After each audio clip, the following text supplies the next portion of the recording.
बिहार पर राज किया है, लेकिन इनकी हिम्मत नहीं है कि अपनी सरकारों ने क्या काम किए उसकी चर्चा कर ले। बिहार में जंगल राज का सबसे बड़ा चेहरा आरजेडी है। भ्रष्टाचार में बिहार में भ्रष्टाचार का दूसरा नाम आरजेडी। बिहार की बर्बादी की सबसे बड़ी गुनहगार आरजेडी ने बिहार को केवल दो ही चीजें दी है, एक जंगल राज, दूसरा भ्रष्टाचार। मुझे बताइए, आप सब मोबाइल रखते हैं कि नहीं रखते हैं? रखते हैं कि नहीं रखते हैं? क्या लालटेन से मोबाइल चार्ज होगा क्या? ना लालटेन से मोबाइल भी चार्ज हो सकता है क्या? ये लालटेन के जमाने वाले लोग आपको आधुनिक युग में नहीं जाने देंगे दोस्तों। बोलो सियावर रामचंद्र की। साथियों, कल रामनवमी का पावन पर्व है। सूर्य की किरणें कल अयोध्या में रामलला के मस्तक का विशेष अभिषेक करेंगी। लेकिन गमंडिया गठबंधन के लोगों को राम मंदिर से भी परेशानी है। जो लोग कभी भगवान राम के अस्तित्व पर सवाल उठाते थे, वो आज राम मंदिर पर कैसी कैसी भाषा बोल रहे हैं। एक समुदाय के तुष्टीकरण के लिए इन लोगों ने प्राण प्रतिष्ठा कार्यक्रम का निमंत्रण ठुकरा दिया।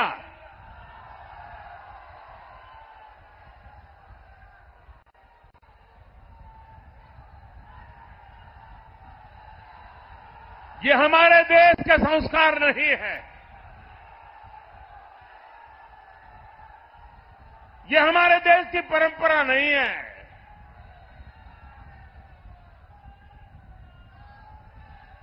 इस गमंडिया गठबंधन के एक नेता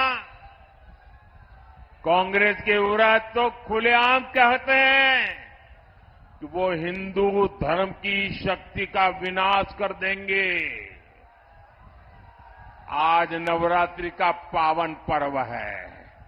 हम शक्ति के उपासक हैं। क्या इस शक्ति का विनाश कोई कर सकता है क्या? ये शक्ति का विनाश कोई कर सकता है क्या? और जो शक्ति का विनाश करने निकले हैं, उनका क्या होगा? उनका क्या होगा?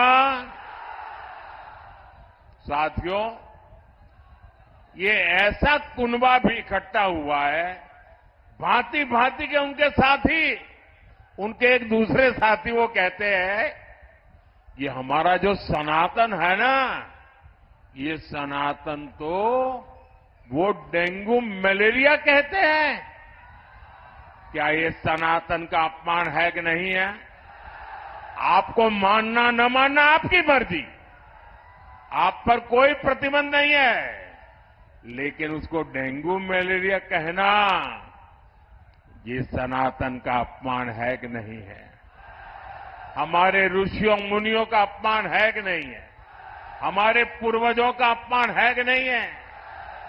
आप मुझे बताइए, ये लोग क्या एक भी सीट जीतने के योग्य है क्या? इनको सजा मिलनी चाहिए कि नहीं मिलनी चाहिए? पूरे बिहार में से एक एक को साफ करना चाहिए कि नहीं करना चाहिए? साथियों, गमंडिया अलायंस के पास न कोई विजन है, न कोई विश्वास है। ये लोग जब वोट मांगने जाते हैं तो भी नीतीश जी के कामों पर वोट मांगते हैं। ये लोग क्यों नीतीश जी के कामों का, केंद्र सरकार के कामों का क्रेडिट खाते हैं, वो पूरा बिहार जानता है। आरजेडी ने भी इतने वर्षों तक बिहार पर राज किया है, लेकिन इनकी हिम्मत नहीं है कि अपनी सरकारों ने क्या काम किए उसकी चर्चा कर ले। बिहार में जंगल राज का सबसे बड़ा चेहरा आरजेडी है। भ्रष्टाचार में बिहार में भ्रष्टाचार का दूसरा नाम आरजेडी। बिहार की बर्बादी की सबसे बड़ी गुनहगार चारा घोटाले के नाम पर वोट मांगने वाले, क्योंकि उस पर तो अदालत से चारा चोरी की है, गरीबों को लूटा है, अदालत ने मोहर लगा दी है भाई। साथियों, आरजेडी ने बिहार को केवल 2 ही चीजें दी है। एक जंगल राज, दूसरा भ्रष्टाचार। इन्हीं का दौर था जब बिहार में अपहरण और फिरौती एक उद्योग बन गया था। हमारी बहन बेटियां घर से बाहर नहीं निकल पाती थी।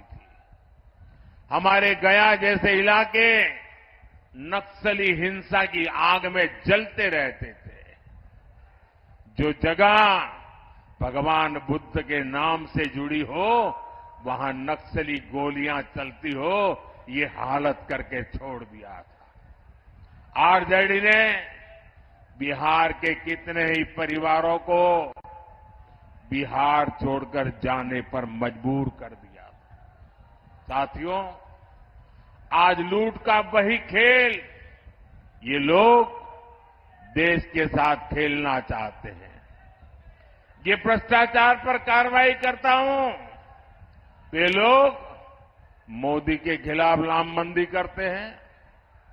मैं कहता हूं भ्रष्टाचार हटाओ तो ये कहते हैं भ्रष्टाचारी बचाओ।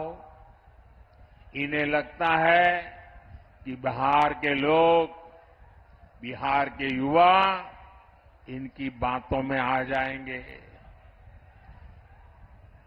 स्मार्टफोन के जमाने में बिहार के युवा, हमारे स्मार्ट युवा कभी जंगल राज वालों के साथ नहीं जाएंगे। आप मुझे बताइए, आप सब मोबाइल रखते हैं कि नहीं रखते हैं? रखते हैं कि नहीं रखते हैं? क्या लालटेन से मोबाइल चार्ज होगा क्या? ना लालटेन से मोबाइल भी चार्ज हो सकता है क्या? ये लालटेन के जमाने वाले लोग आपको आधुनिक युग में नहीं जाने देंगे दोस्तों।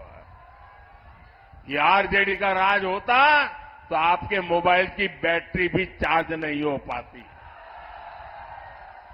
साथियों, पूरी दुनिया में इस समय अस्थिरता है। देश को आज एक मजबूत और बड़े फैसले लेने वाली सरकार की जरूरत है और इसके लिए एनडीए की गया लोकसभा सीट से हमारे वरिष्ठ नेता जीतन राम मांझी जी और औरंगाबाद से मेरे साथी सुशील कुमार सिंह जी को विजयी जरूर कर बनाएंगे। जीतन राम मांझी जी बिहार में दलित समाज का चेहरा है। सुशील जी बीजेपी के मेरे वरिष्ठ साथी हैं, संसद में मेरे वरिष्ठ साथी हैं। साथियों, जो उत्साह आज मैं यहां देख रहा हूं, आपको 19 अप्रैल को इतने ही प्रचंड उत्साह से मतदान करना है और बहुमत से इनको विजयी बनाना है। भाइयों बहनों, मेरे भाषण की शुरुआत में मैंने संविधान का जिक्र किया था। जो लोग संविधान को राजनीतिक हथियार के नाते उपयोग करना चाहते हैं, वे जरा कान खोल करके सुन लें।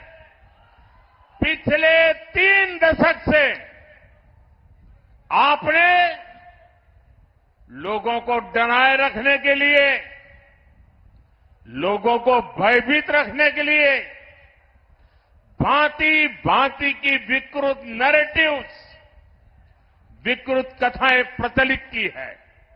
कभी आप कहते थे कि आरएसएस बीजेपी आएगी तो देश जल जाएगा, बच नहीं पाएगा। पिछले 30 साल से हम अनेक राज्यों में सरकार चला रहे हैं। अटल जी के समय से हम देश की सत्ता से साथ आते जाते रहे हैं, लेकिन इस देश को सबसे ज्यादा शांति का समय हमारे कालखंड में मिला है।